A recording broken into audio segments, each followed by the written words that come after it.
We live in an age where everything needs to be optimized. Your time, your body, your performance. Apps tell you when to sleep, how much to walk, how to breathe. The watch you wear on your wrist is no longer just a timekeeper, it's a productivity leash. Modern society idolizes efficiency. If a task can be done in 10 minutes, it needs to be done in 5. If a job can be done by 2 people, one of them should be fired. The mantra is simple: faster, cheaper, more controlled. And what does this generate? Perfect systems. But for whom? At first glance, extreme organization seems liberating. After all, if everything is in order, there's more time to live, right? But that's not the case. The more you fit into the machine, the less freedom you have. The more predictable you become, the easier it is to control you. The paradox of efficiency is this: when everything is working perfectly, it is because someone has lost the freedom to make it possible. Someone has stopped improvising. Someone has stopped breathing outside the script. Think about delivery systems, for example. You order food and it arrives in minutes. Miracle? No, just an army of timed, monitored, and pressured delivery drivers to keep the system running. And you, on the other end, are not free either, because now you expect it in minutes. You have become part of the script. Efficiency exacts a high price. Spontaneity dies. Error becomes systemic failure. Pauses become unacceptable. Silence becomes unproductive. Uncertainty becomes the enemy, and humans become disposable. This is the beginning of the trap. When everything works so well that you don't realize you've stopped living, it's just working. You fit in or you lag. You respond or you are replaced. You run or you are left behind. And who created this system? Who benefits from it?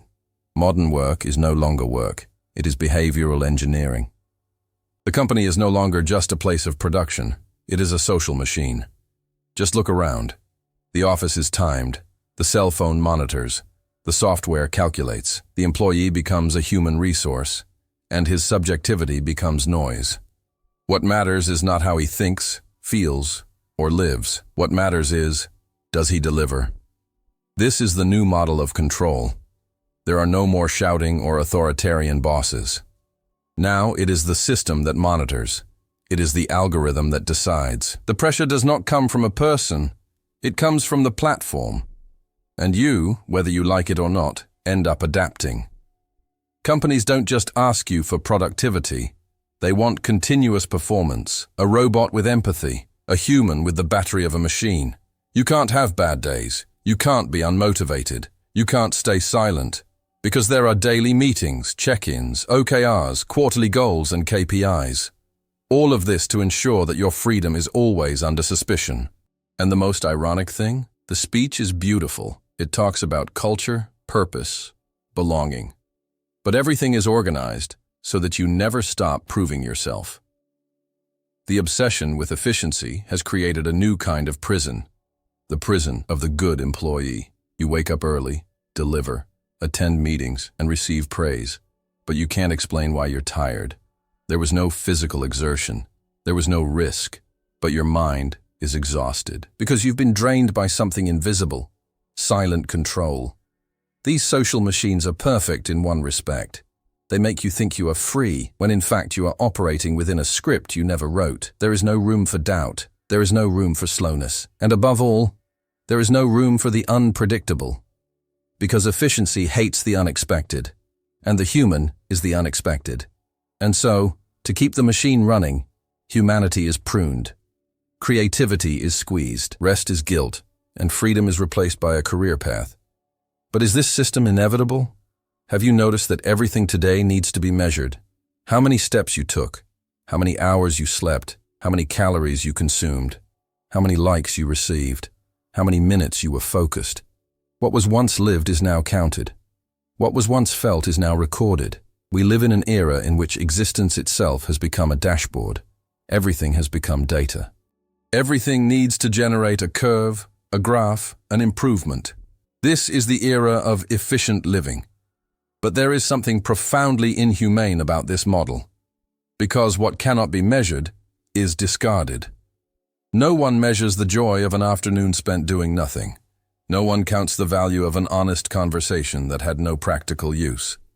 No one measures the time it took you to realize who you are. And yet these moments, unpredictable, organic, useless to the system, are the ones that build you the most inside. But the efficiency paradox doesn't allow this, because if something doesn't serve the purpose of control, it's labeled as waste. And if its soul doesn't fit within the parameters of performance, it's ignored. That's why efficiency, when taken to the extreme, doesn't just organize, it suffocates. You start living for the next goal, the next result, the next approval. And even when you hit the target, another one comes along, and another one, and another one.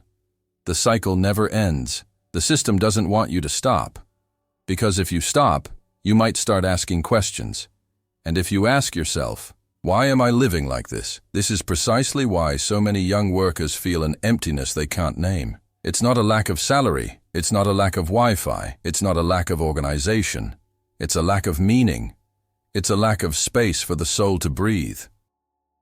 An efficient society does not allow gaps, pauses, or open questions, because that is inefficient. But a human being is not a spreadsheet, and living is not a productivity project. In the next block, we will see how this logic of total efficiency is shaping education, childhood, and even relationships, and why this is creating generations that are already born inside the machine.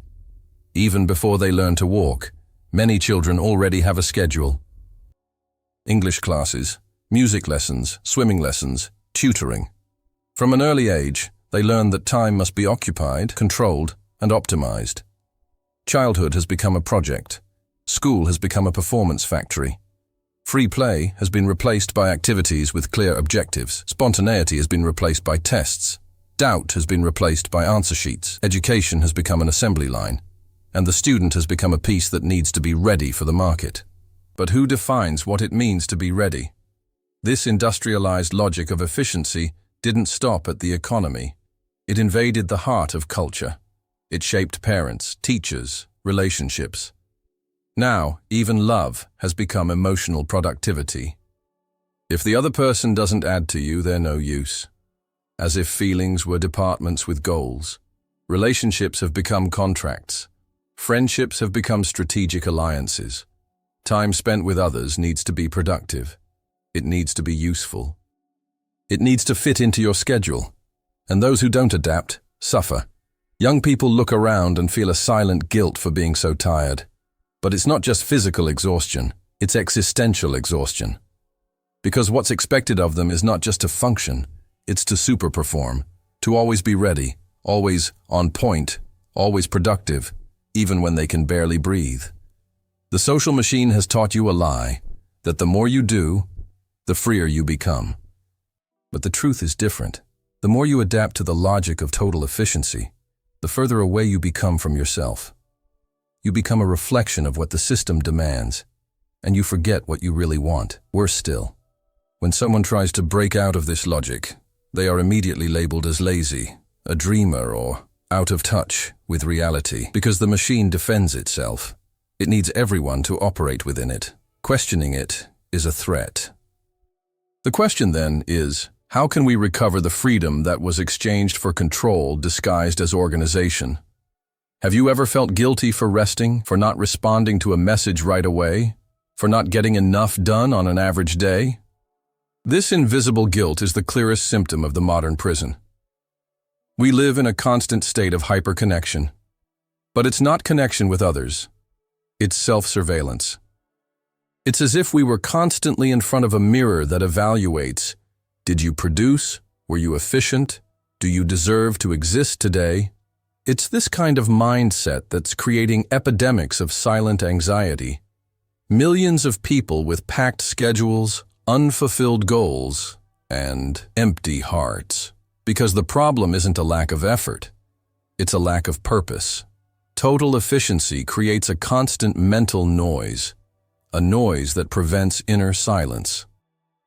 You may be on vacation, but your mind continues to function as if it was still at work. Planning, responding, anticipating. It is the mind hijacked by the system. And when you try to stop, discomfort arises, because stopping requires facing a void that the system did everything it could to prevent you from experiencing. This void is dangerous because in it, You can realize how far you were moving away from yourself. The social machine doesn't want you to wake up. It wants you to go with the flow, to be distracted by productivity, to confuse control with security, to accept a life shaped by others as your own. But unease is growing.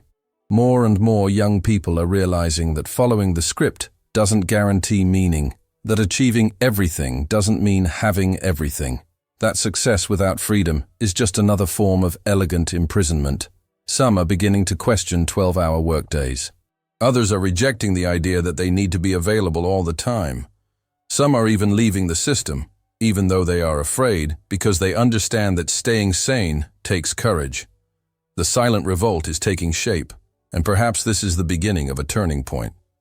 The greatest rebellion of our time may be something simple. Stop running, stop measuring, stop demanding of yourself. Stop following goals that aren't yours. Stop molding yourself to what the machine expects, because only when you stop do you start to listen. And in the silence, maybe I'll find the question that the system tried to stifle. What really matters to me? The efficiency paradox will not disappear. It is ingrained in structures, companies, schools, and applications. But there is a resistance that cannot be monitored, the resistance of those who choose to live differently. It's not about abandoning the organization. It's about remembering that it should serve life, not the other way around. Being inefficient is sometimes an act of survival. Saying no to a meeting, turning off your phone for an afternoon, leaving a Sunday without plans, all of these are ways of starting over. Because only the unpredictable can restore your essence. Freedom is not about doing more. It is about being able to choose when not to do it. It's about allowing yourself to make mistakes. It's about refusing absolute control. It's about living without everything having to generate a result. Young people who question the system are not lazy. They are awakened. They have realized that sacrificing one's soul in exchange for performance is a bad deal. That life does not fit on a chart. That time is not just productivity, it is presence. It takes courage to live like this. Courage to be inefficient in the eyes of the world. Courage to not fit into machines that turn people into cogs. But it is from this courage that new paths are born.